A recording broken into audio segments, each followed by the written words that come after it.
Olá, sejam bem-vindos ao Despertando o Espírito Santo. Hoje nós queremos meditar nesta passagem empolgante, na qual Paulo apóstolo dá conselhos preciosos a seu discípulo Timóteo, e esses conselhos poderiam ser dados hoje por um pai, por um mestre, para cada um de nós que estamos encaminhada, enfrentando todos estes tempos desafiadores nos quais nós vivemos.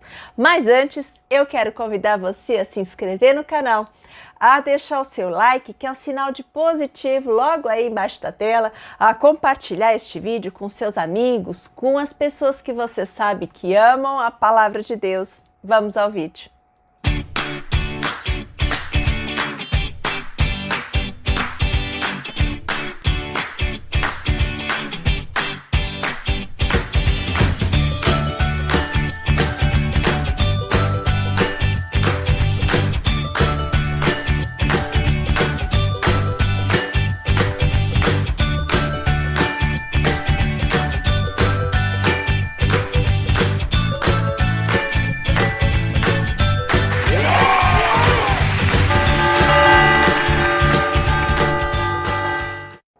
A palavra de Deus vai nos dizer lá na segunda carta a Timóteo, capítulo 1, a partir do versículo 6, o seguinte: Por esse motivo eu te exorto a revivar a chama do dom de Deus que recebeste pela imposição das minhas mãos. Pois Deus não nos deu um espírito de timidez, mas de fortaleza, de amor e de sabedoria. Não te envergonhes, portanto, do testemunho de nosso Senhor, nem de mim, seu prisioneiro, mas sofre comigo pelo Evangelho, fortificado pelo poder de Deus. Deus nos salvou e chamou para a santidade, não em atenção às nossas obras, mas em virtude do seu desígnio, da graça que desde a eternidade nos destinou em Cristo Jesus e agora nos manifestou mediante a aparição de nosso Salvador Jesus Cristo, que destruiu a morte e suscitou a vida e a imortalidade pelo Evangelho, do qual foi constituído pregador, apóstolo e mestre entre os gentios. É esse o motivo por que estou sofrendo assim. Mas não me queixo não.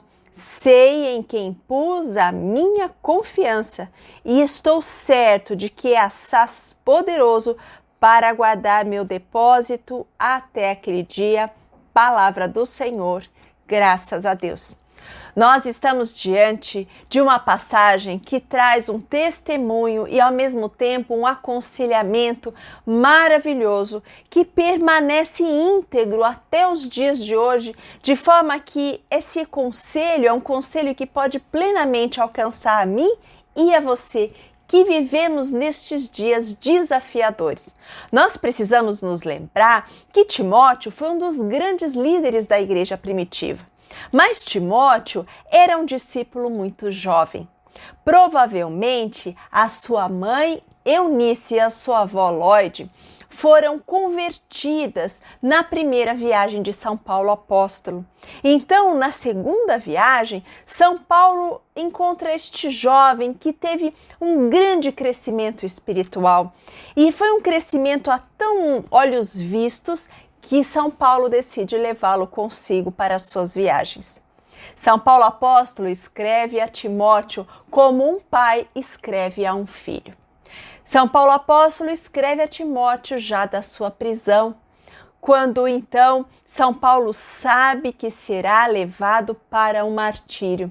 Tanto é que ele pede a Timóteo que Timóteo vá visitá-lo no inverno, para que ele possa ver pela última vez esse discípulo que ele tanto amou. Este discípulo que ele instruiu, mas que naquele momento, ainda muito jovem, estava enfrentando uma situação muito peculiar. Nós sabemos que Timóteo, neste momento, é líder da igreja em Éfeso, e Timóteo enfrenta grandes pressões, enfrenta grandes heresias e precisa se colocar contra falsas doutrinas, doutrinas que vão contra todo o conhecimento cristão, contra toda a doutrina da igreja. É neste momento que São Paulo apóstolo vai dizer para Timóteo, para ele reavivar aquela chama que está dentro dele. Aquela concepção, aquele amor que ele adquiriu ao abraçar o cristianismo. E é facilmente possível imaginar as pressões que Timóteo deveria estar sofrendo. Ele vê então que aquele que era o seu mentor está preso por acusações tão vis e falsas. Sozinho, aprisionado. Então este jovem líder se vê na condição de quem precisa encontrar em si mesmo e na sua própria fé forças para prosseguir. Forças para levar adiante a missão que lhe foi incumbida. Da mesma forma que eu e você precisamos nos lembrar de qual é a força que nos move para que nós possamos continuar adiante apesar de todas as intempéries, adversidades e desafios que nós enfrentamos todos os dias. Porque cá entre nós, os cristãos não costumam ser os mais populares no meio social. Toda a sociedade tantas vezes se inclina e aceita facilmente doutrinas que são verdadeiras fábulas. Ensinamentos que são, na verdade, formas de manipulação de massa. E nós que somos aqueles que acreditamos naquela palavra que disse que nos daria a verdade e que a verdade nos libertaria, nós costumamos ser um povo livre, um povo que segue Jesus Cristo, mas que enfrenta as adversidades, porque as nossas lutas não são apenas contra homens de carne e sangue, mas as nossas lutas, como diz a palavra, são também contra principados e potestades, contra as forças espirituais que andam pelos ares, combatendo a doutrina da fé, combatendo a fé que existe aí em você. É por isso que o grande desafio nosso como cristãos, o nosso maior desafio é o desafio de permanecer. Porque algum dia você já foi chamado por um amor muito grande, um amor que tomou conta do seu coração, um amor que tem habitado aí dentro de você e que continua vivo apesar de todas as suas lutas. Mas nós temos diante de nós grandes armas que se colocam contra a nossa fé. E uma delas é o desânimo, a decepção e muitas vezes um sentimento de falta de valor. Como se nós não tivéssemos valor suficiente para sermos aqueles verdadeiros discípulos, para seguirmos adiante, como um evangelho que possa ser lido pelos outros, como ser alguém que possa realmente trilhar uma trajetória de integridade, uma trajetória que faça sentido, uma trajetória que inspire outras pessoas, ainda que você não faça isso de forma intencional. Portanto, o nosso desafio é manter o nosso foco em Jesus, porque tudo é feito para nos distrair deste nosso foco. Tudo é feito para que nós percamos tempo. Tudo é feito para que nós não tenhamos tempo para oração, para que nós não tenhamos tempo para aprender sobre a palavra de Deus, para meditar sobre ela. Tudo é feito para que nos sobre menos tempo para aquilo que realmente é importante e que serve como um combustível que faz com que nós cheguemos mais longe. A palavra de Deus vai dizer também que as ovelhas de Jesus conhecem a sua voz. E isso é um ensinamento muito importante para nós, porque nós ouvimos por aí tantas vozes, vozes que se disfarçam da voz de Jesus. Mas quando nós estamos treinados, quando nós estamos habituados num relacionamento com Jesus, os nossos ouvidos espirituais sabem distinguir a voz do Mestre e as falsas vozes que muitas vezes se levantam, querendo nos tirar deste caminho, desses planos que Deus tem para nós. É por isso que apenas aqueles que mantêm um relacionamento vivo com Jesus Cristo são capazes de perceber muitas vezes as armadilhas das falsas vozes que se levantam por aí e que carregam muitas pessoas à beira de verdadeiros abismos e de um vazio existencial onde Cristo não habita.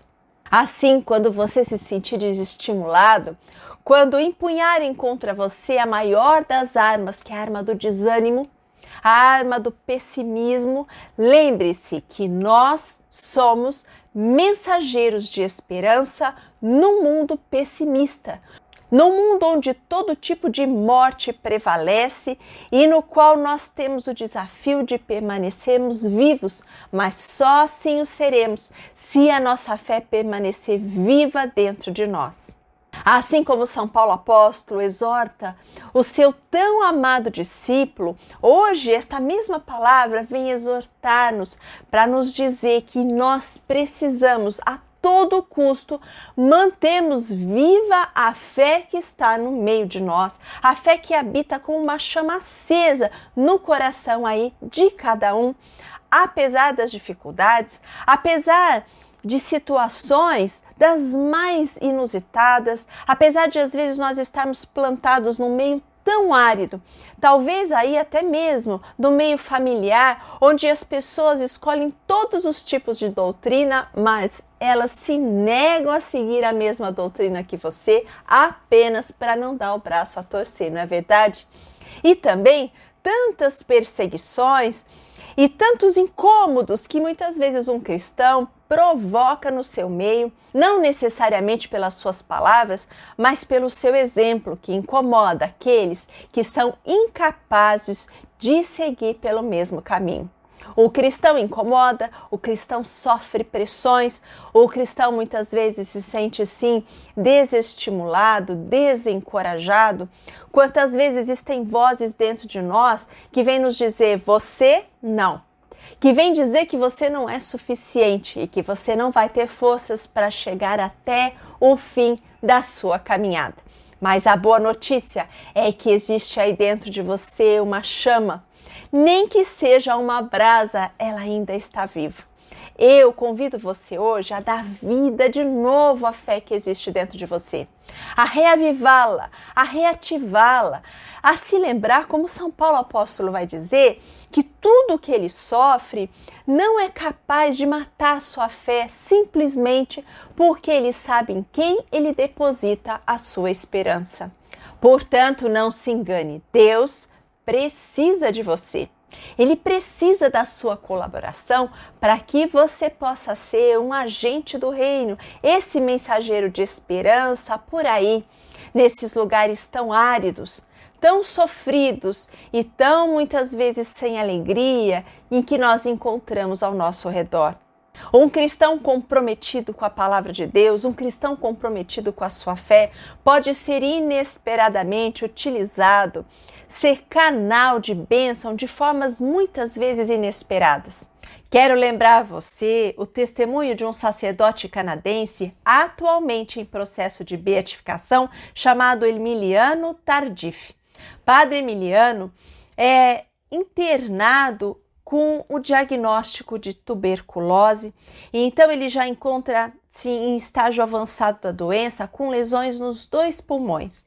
Mas em um determinado dia, Padre Emiliano é visitado por 5 leigos que estão ali dispostos a rezar pela cura dele. E Padre Emiliano diz que recebe essa visita com simpatia, mas um tanto quanto desconcertado, mas aceita receber a oração desses leigos que de tão boa vontade estão lá para pedir por ele pela sua saúde. Não preciso lhe dizer que essa história termina com uma cura maravilhosa. Padre Emiliano é curado e então, como missionário, passa a caminhar por todo o mundo pregando o evangelho e sendo canal de graça e de curas físicas maravilhosas e impressionantes por todos os lugares pelos quais Padre Emiliano pregou. E então eu lhe pergunto, se não fosse a disposição, a fé, a vontade desses leigos que foram ali para rezar por um sacerdote, nós não teríamos então depois um ministério tão maravilhoso com tantos testemunhos de cura e um sinal evidente de que Jesus está vivo no meio de nós. Nós devemos nos lembrar que Deus pode usar você para fazer coisas grandes. Coisas grandiosas esperam aqueles que mantêm a sua fé viva. E se você perseverar, você haverá de encontrar grandes maravilhas ao seu redor, grandes oportunidades para que você possa ser usado por Deus. Deus quer usar você como um canal de bênção e de graça nas situações mais inusitadas. Mas basta que você mantenha a sua fé viva. E também vale um lembrete. Basta que você mantenha a sua mente aberta, porque lembre-se, Deus não está preso em protocolos, em caixinhas, Deus não está preso em manual de instrução algum. Quando Ele quer te usar, Ele te usa da forma que Ele quer, como melhor lhe aprouver e sempre do jeito mais proveitoso para o reino de Deus, contanto que você esteja aí disponível para ser usado por Ele. Eu peço que o Espírito Santo hoje venha para nós e que o Espírito Santo derrame sobre nós os seus dons, carismas, que o Espírito Santo nos capacite e encha em nós de novo aquele reavivamento, aquele primeiro amor que nós guardamos dentro do nosso coração por Jesus. Que Ele acenda mais uma vez a chama da sua fé, que você se sinta como Timóteo foi, você se sinta convocado a dar vida de novo à sua fé, a se levantar e a se lembrar que não é por sua causa, é por causa daquele que habita em você, que as maravilhas de Deus estão aí, ao seu redor, esperando oportunidades de te usar, esperando oportunidades de mostrar a você que a vida é mais do que o que nós vemos, que existem planos, que existe uma ação sobrenatural e espiritual, que ela está ao alcance da mão daqueles que têm fé. Deus te abençoe, fique com Deus. Não me esquece de seguir lá no Instagram, Despertando o Espírito Santo, e até a próxima.